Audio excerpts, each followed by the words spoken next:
नमस्कार दोस्तों, आप देख रहे हैं इंडिया एट 6। मैं हूं अनीता और रोज की तरह मैं लेकर आई हूं अभी तक की यानी कि पूरे दिन भर की जो 5 बड़ी खबरें हैं उनके बारे में मैं आपको जानकारी दूंगी, बताऊंगी भारत में कोरोना वायरस का क्या ताजा अपडेट है, कितने मामले हो गए हैं। आज जो प्रेस कॉन्फ्रेंस हुई थी स्वास्थ्य मंत्रालय की तरफ से, उसमें क्या बड़ी बात कही गई है उसकी जानकारी भी मैं आपको दूंगी। साथ ही लॉकडाउन में आज से कुछ हिस्सों में छूट दी गई है, कुछ खास इलाकों को छूट दी गई है, तो उनके बारे में भी जानकारी दूंगी। साथ ही केरल के बारे में भी जिक्र करूंगी कि आज क्यों गृह मंत्रालय को सभी राज्यों से कहना पड़ा कि लॉकडाउन के जो दिशा निर्देश दिए गए हैं उनका पालन किया जाए। और इसके साथ ही दुनिया भर में कोरोना का क्या अपडेट है वो भी मैं आपको बताऊंगी। पालघर इंसिडेंट के बारे में भी ताजा अपडेट मैं आपको दूंगी। मुख्यमंत्री महाराष्ट्र के मुख्यमंत्री उद्धव ठाकरे ने आज उसे लेकर एक बड़ा बयान दिया है, तो उसकी जानकारी भी मैं आपको दूंगी। तो शुरुआत करेंगे बड़ी खबर से, और आज सबसे पहले सबसे बड़ी जानकारी यानी कि भारत में कोरोना वायरस का जो ताजा अपडेट है वो मैं आपको दे देती हूँ। भारत में कोरोना वायरस संक्रमण के मामले बहुत तेजी से आगे बढ़ रहे हैं। स्वास्थ्य मंत्रालय की ओर से जो जारी ताजा आंकड़े हैं उनके मुताबिक भारत में अब तक 559 लोगों की कोरोना के चलते मौत हो चुकी है और संक्रमितों की संख्या 17,000 को पार कर गई है। अब भारत में कोरोना वायरस संक्रमितों की जो कुल संख्या है वो 17,656 हो गई है। पिछले 24 घंटों में कोरोना संक्रमण के 1553 नए मामले सामने आए और 36 लोगों की मौत हुई है। हालांकि राहत वाली बात यह है कि 2,841 मरीज इस बीमारी को हराने में कामयाब भी हुए हैं, यानी इतने लोग स्वस्थ भी हुए हैं। और पिछले 24 घंटों में 316 लोग स्वस्थ हुए हैं।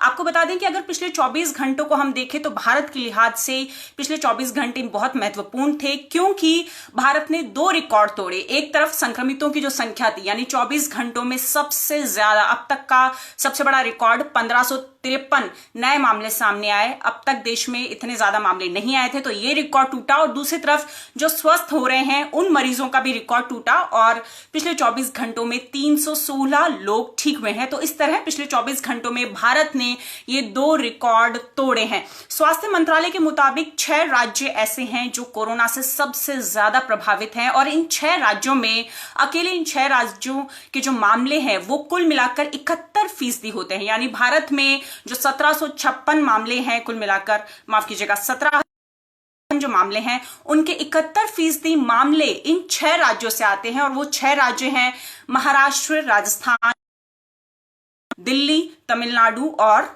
गुजरात। महाराष्ट्र की अगर हम बात करें तो सबसे ज्यादा देश में अगर कोरोना ने किसी राज्य में तबाही मचाई है तो वो है महाराष्ट्र।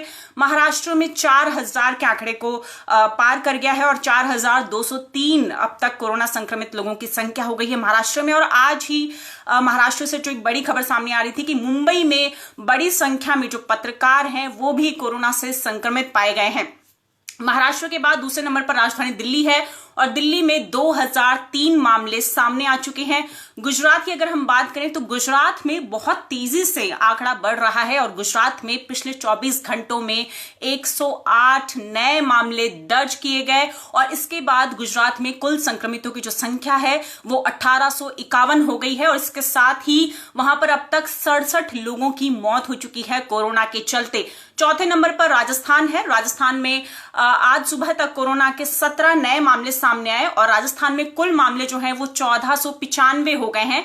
इनमें 205 लोग ठीक हो चुके हैं और 24 लोगों की मौत हो चुकी है। उसके साथ 5वें नंबर पर है तमिलनाडु। तमिलनाडु में अब तक 1477 मामले हो चुके हैं और 6ठे नंबर पर है मध्य प्रदेश। मध्य प्रदेश में भी 1400 के आंकड़े को पार कर चुका है मध्य प्रदेश। 1407 मामले हो चुके हैं कुल मध्य प्रदेश में।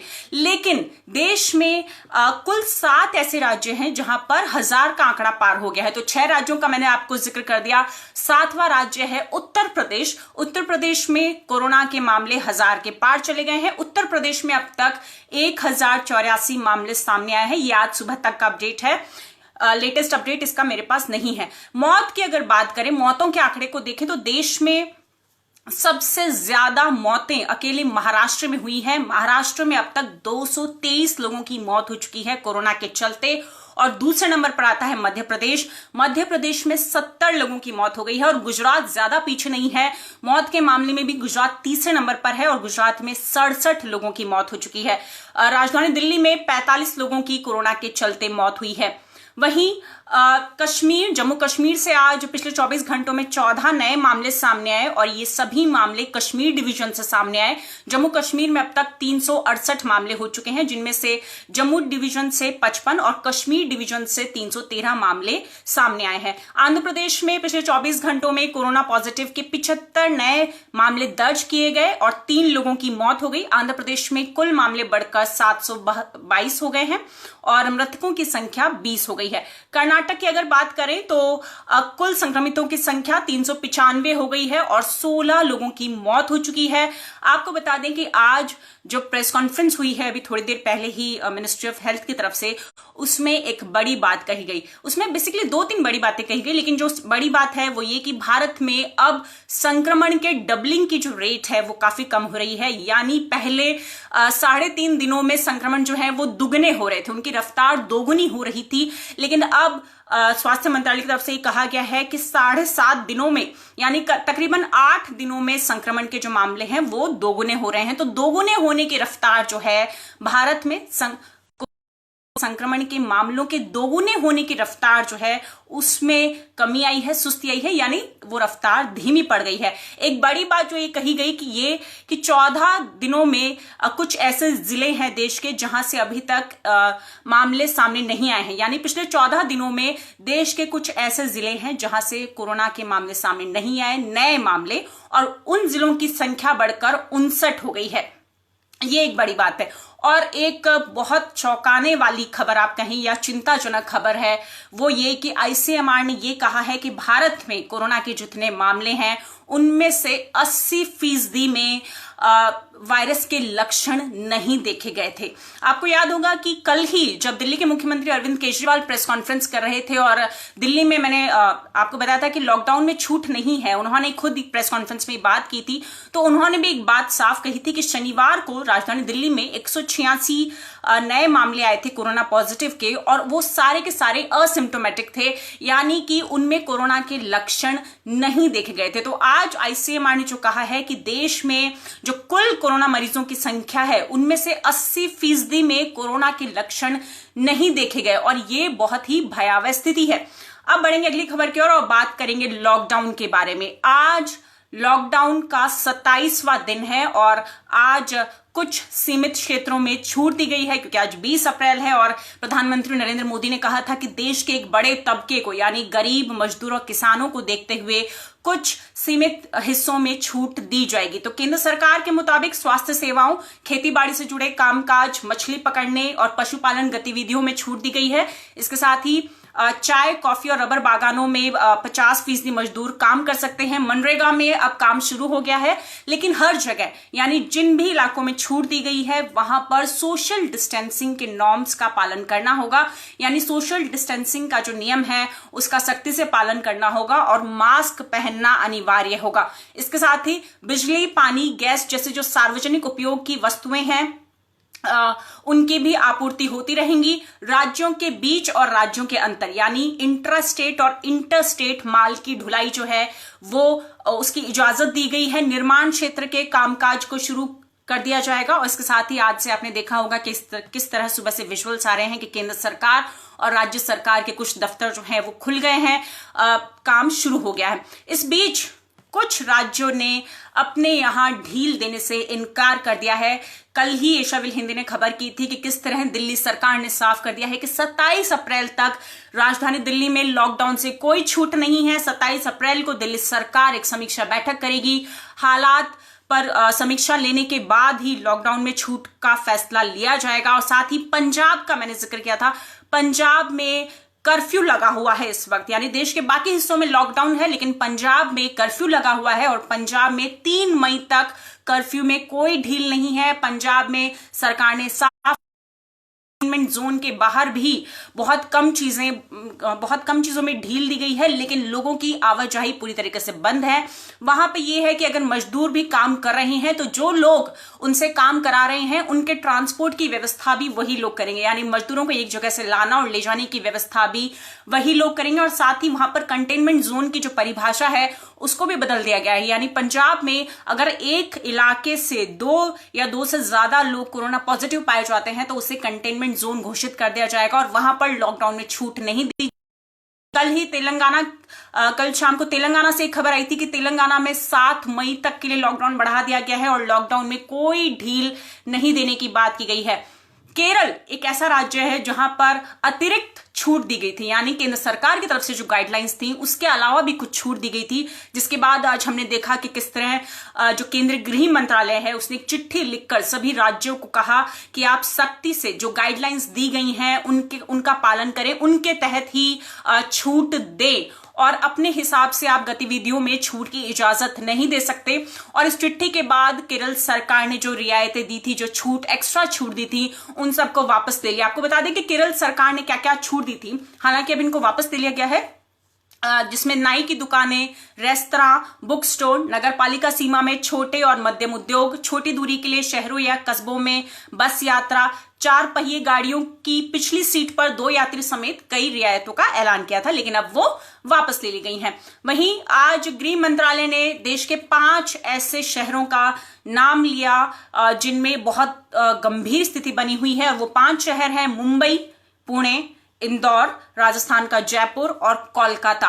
गृह मंत्रालय के मुताबिक इन 5 शहरों में हालात बहुत गंभीर बने हुए हैं। कोरोना संक्रमण, गृह मंत्रालय ने कहा कि अगर यहां पर लॉकडाउन में छूट दी जाती है तो फिर देश में कोरोना संक्रमण के जो हालात है वो और ज्यादा भयावह हो जाएंगे और ज्यादा गंभीर हो जाएंगे और संक्रमण के फैलने का खतरा जो है वो बढ़ जाएगा। वहीं आज तमिलनाडु ने भी साफ कर दिया है कि लॉकडाउन में कोई छूट नहीं दी जाएगी।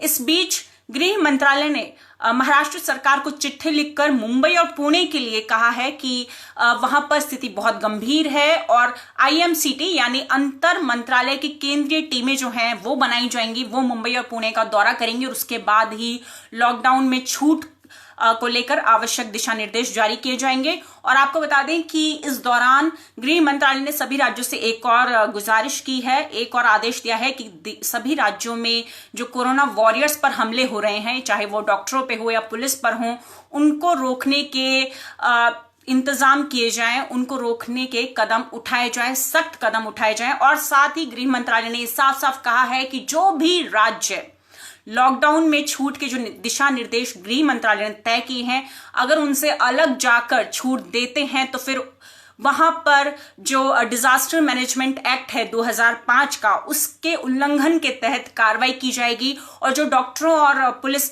यानी कोरोना वॉरियर्स का जो मैंने जिक्र किया, उसके संबंध में आज इंडियन मेडिकल एसोसिएशन यानी IMA ने एक चेतावनी जारी की है कि अगर डॉक्टरों पर हमले नहीं रुके, यानी देश में हमने देखा कि किस तरह चाहे वो इंदौर हो या अलग अलग इलाकों से ऐसी खबरें सामने आ रही थी, तो उन्होंने चेतावनी दी है कि अगर इस तरह के हमले नहीं रुके तो फिर IMA धरना प्रदर्शन भी कर सकता है। तो ये एक बड़ी जानकारी जो है वो आज आई।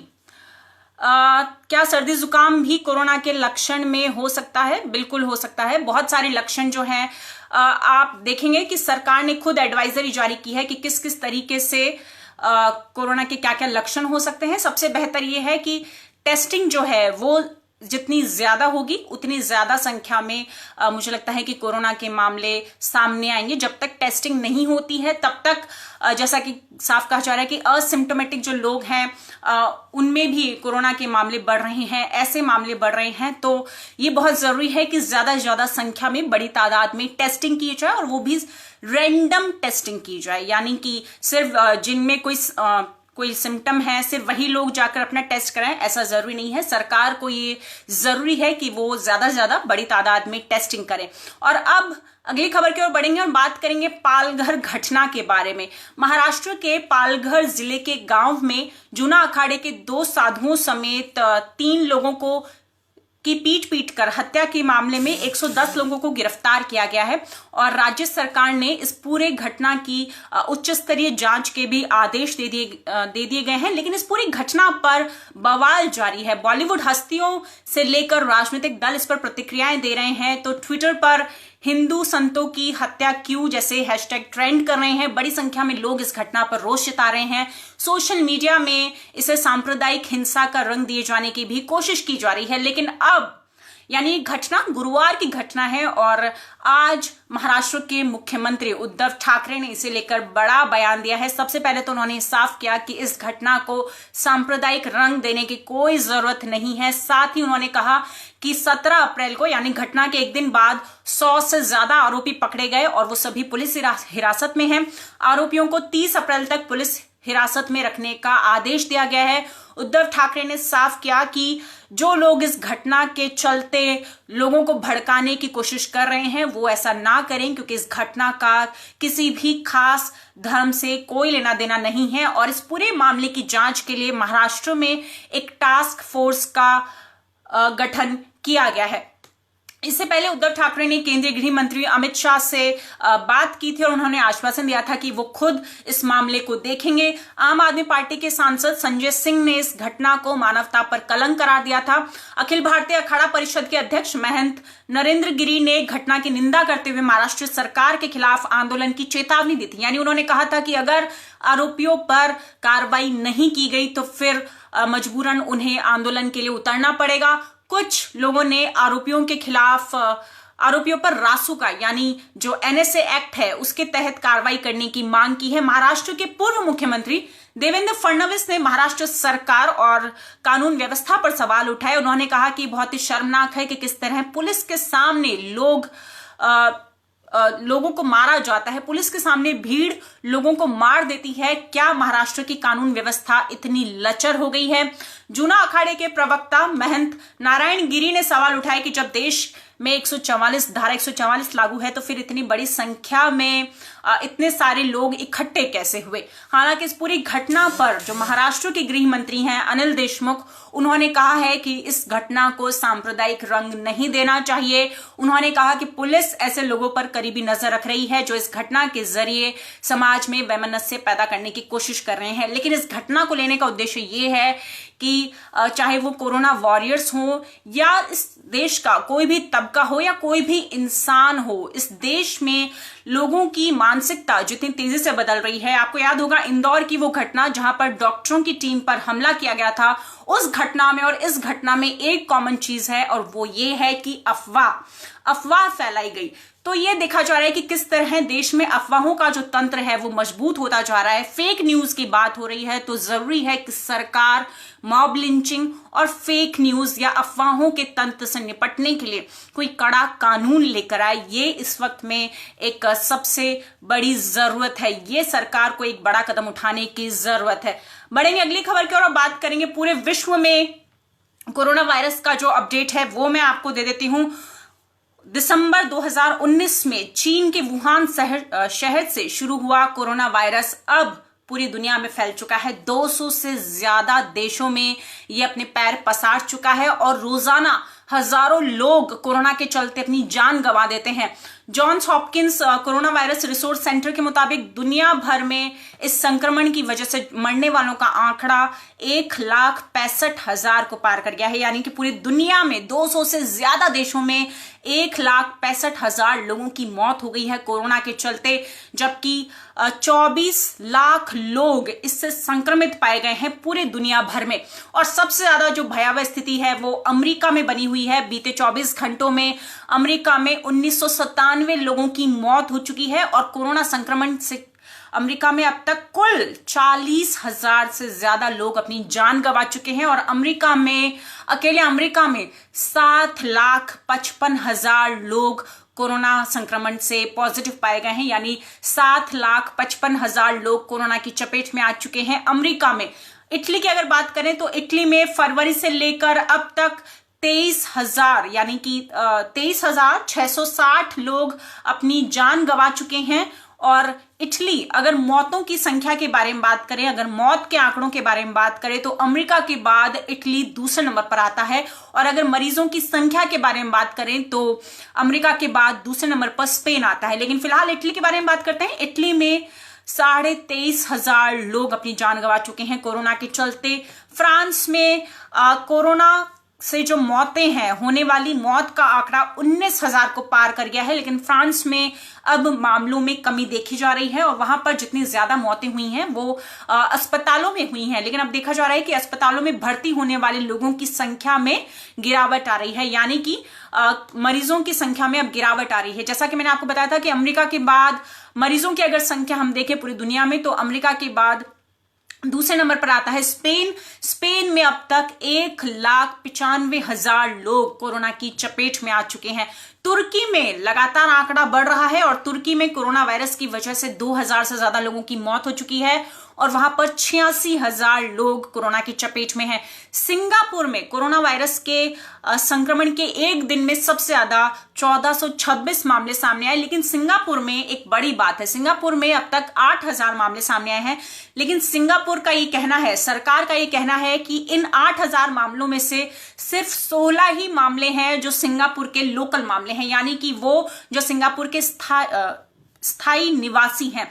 बाकी जो मामले हैं वो हैं जो दूसरे देशों से आकर सिंगापुर में नौकरी कर रहे हैं। आपको बता दें कि दक्षिण एशियाई देशों के तकरीबन 3 लाख मजदूर सिंगापुर के कंस्ट्रक्शन और मेंटेनेंस के कामों में लगे हुए हैं। तो सिंगापुर से ये बड़ी खबर है कि सिंगापुर सरकार का कहना है कि जो 8,000 मामले हैं उनमें सिर्फ 16 जो स्थानीय निवासी हैं या वो लोग जो सिंगापुर के रहने वाले हैं, सिंगापुर के निवासी हैं, वो हैं, और बाकी सभी मामले वो हैं जो दूसरे देशों से आकर सिंगापुर में नौकरी कर रहे हैं। और जैसा कि मैंने आपको बताया कि दक्षिण एशियाई देशों के ही तकरीबन 3 लाख मजदूर जो हैं वो सिंगापुर में काम कर रहे हैं, इस वक्त कंस्ट्रक्शन और मेंटेनेंस के काम में लगे हुए हैं, कार्यरत हैं। तो सिंगापुर में जो कोरोना संक्रमण है वो किस तरह फैल रहा है, इसकी जानकारी मैंने आपको दी। और सबसे आखिर में विजय माल्या से जुड़ी आज जो बड़ी खबर आई है, भगोड़े शराब कारोबारी विजय माल्या को लंदन की अदालत से बड़ा झटका लगा है। लंदन की हाई कोर्ट में माल्या ने अपने भारत प्रत्यर्पण के खिलाफ अपील दायर की थी, जिसे अदालत ने आज खारिज कर दिया और इसे भारत की एक बड़ी जीत के तौर पर देखा जा रहा है। किंगफिशर एयरलाइंस के पूर्व प्रमुख ने इस साल फरवरी में भारत में अपने प्रत्यर्पण के खिलाफ वहां का जो हाई कोर्ट है उसमें अपील दायर की थी, जिसमें आज फैसला आया है। अब हाई कोर्ट के फैसले के खिलाफ विजय माल्या वहां के सुप्रीम कोर्ट, यानी जो लंदन का सुप्रीम कोर्ट है, वहां जा सकते हैं। ऐसा करने के लिए उनके पास 14 दिनों का वक्त है। अगर वो 14 दिनों में सुप्रीम कोर्ट में हाई कोर्ट के फैसले के खिलाफ अपील दायर नहीं करते हैं तो फिर अगले 28 दिनों में उनके भारत प्रत्यर्पण की जो प्रक्रिया है वो शुरू हो जाएगी, यानी कि 28 दिनों के अंदर अंदर उनको भारत को प्रत्यर्पित कर दिया जाएगा। अगर विजय माल्या सुप्रीम कोर्ट नहीं जाते हैं तो फिर जो ब्रिटेन की गृह मंत्री हैं प्रीति पटेल, वो उनके प्रत्यर्पण के आदेशों पर हस्ताक्षर करेंगी, वो उनके प्रत्यर्पण पर फैसला लेंगी। और अगर वो सुप्रीम कोर्ट जाते हैं तो फिर सुप्रीम कोर्ट का जो फैसला होगा उसका इंतजार करना होगा। आपको बता दें कि विजय माल्या फिलहाल जमानत पर बाहर हैं। विजय माल्या मार्च 2016 में भारत छोड़कर ब्रिटेन चले गए थे। उन पर आरोप है कि किंगफिशर एयरलाइन कंपनी के लिए उन्होंने बैंकों से बहुत सारा कर्ज लिया था जो कि उन्होंने नहीं चुकाया और वो बिना चुकाए ही विजय माल्या विदेश चले गए। और ये रकम, जो कर्ज की रकम है, वो तकरीबन 10,000 करोड़ रुपए है और किंगफिशर एयरलाइंस खस्ताहाल होने के कारण बंद हो चुकी है। तो जैसा कि मैंने आपको बताया कि हाई कोर्ट में उन्होंने जो अपील दायर की थी, हाई कोर्ट से पहले वो मजिस्ट्रेट न्यायालय गए थे और मजिस्ट्रेट न्यायालय ने उनके प्रत्यर्पण को मंजूरी दे दी थी, जिसके खिलाफ वो ब्रिटेन के हाई कोर्ट गए थे। और अब ये माना जा रहा है कि उनके पास 14 दिनों का वक्त है कि वो 14 दिनों में सुप्रीम कोर्ट जाते हैं या नहीं। अगर वो सुप्रीम कोर्ट जाते हैं तो फिर हमें सुप्रीम कोर्ट के फैसले का इंतजार करना होगा। अगर वो सुप्रीम कोर्ट नहीं जाते हैं तो फिर 28 दिनों के अंदर उनको भारत प्रत्यर्पित कर दिया जाएगा, यानी कि उनके भारत आने की जो प्रक्रिया है वो शुरू हो जाएगी। तो ये थी आज की हमारी 5 बड़ी खबरें। मैंने आपको बताया कि कैसे देश में कोरोना संक्रमण के मामले 17,656 पर पहुंच गए हैं। साथ ही मैंने ये भी बताया कि किस तरह आईसीएमआर ने बताया कि देश में जो कुल संक्रमितों की संख्या है उसमें से 80% मामलों में कोई सिम्टम नहीं देखा गया, लक्षण नहीं देखा गया, यानी कि वो सभी असिम्टोमेटिक थे। ये एक बहुत बड़ी चिंता की बात है। हालांकि राहत की खबर ये है कि भारत में कोरोना संक्रमण के दोगुनी होने की रफ्तार जो है वो अब धीरे हो गई है, धीमी हो गई है। साथ ही मैंने आपको बताया कि पालघर घटना पर महाराष्ट्र के मुख्यमंत्री उद्धव ठाकरे ने कहा है कि इसे सांप्रदायिक रंग देने की कोशिश ना की जाए। साथ ही मैंने आपको बताया कि कई राज्यों ने लॉकडाउन में छूट देने से इनकार कर दिया है, जैसे कि दिल्ली, तमिलनाडु, तेलंगाना। इसके साथ ही पंजाब ने भी कर्फ्यू में ढील देने से इनकार कर दिया है और केरल ने जो कुछ रियायतें दी थी, जो कुछ एक्स्ट्रा छूट दी थी लॉकडाउन में, उसको भी वापस ले लिया है। तो ये आज की बड़ी खबरें थी। रोज इसी तरह शाम को 6 बजे मैं लेकर आती हूँ इंडिया 6, जिसमें दिन भर की 5 बड़ी खबरें मैं आपको बताती हूँ। लेकिन जाने से पहले मैं आपको बता दूं कि एशियाविल हिंदी की वेबसाइट पर आप ये सभी खबरें डिटेल में देख सकते हैं, डिटेल में पढ़ सकते हैं। और इसके साथ ही हर रोज मैं आपसे गुजारिश करती हूं कि लॉकडाउन के दौरान आप अपना वक्त कैसे बिता रहे हैं, ये आप हमें बताइए। इसके लिए आप अपना 1 मिनट का वीडियो शूट करके हमें भेज सकते हैं। 1 मिनट का आपको वीडियो शूट करके एशियाविल हिंदी के व्हाट्सएप नंबर पर भेजना है। वीडियो में आपको ये बताना है कि आप लॉकडाउन के दौरान अपना वक्त कैसे बिता रहे हैं, यानी आप क्या कुछ क्रिएटिव सीख रहे हैं, आप कोई नई हॉबी सीख रहे हैं, कुकिंग सीख रहे हैं, किताबें पढ़ रहे हैं, नेटफ्लिक्स देख रहे हैं, गेम खेल रहे हैं, किस तरह आपकी दिनचर्या क्या है, आप अपना वक्त कैसे बिता रहे हैं। 30 सेकंड से लेके 1 मिनट तक का वीडियो होना चाहिए। नंबर मैं आपको बता देती हूं, नंबर नोट कर लीजिए, 9003074655। ये एशियाविल हिंदी का व्हाट्सएप नंबर है, 9003074655। ये एशियाविल हिंदी का व्हाट्सएप नंबर है और इस नंबर पर आपको अपना 1 मिनट तक का वीडियो बनाकर भेजना है और आपको ये बताना है कि किस तरह आप लॉकडाउन में अपना वक्त बिता रहे हैं, कैसे नेगेटिविटी के माहौल में खुद को पॉजिटिव रख रहे हैं। आप जो हमें वीडियो भेजेंगे वो हम अपने सभी सोशल मीडिया प्लेटफॉर्म्स पर पोस्ट करेंगे। तो फिलहाल आज के लिए इतना ही। देश और दुनिया की बाकी खबरें देखने, पढ़ने और सुनने के लिए आप बने रहिए एशियाविल हिंदी के साथ। नमस्कार।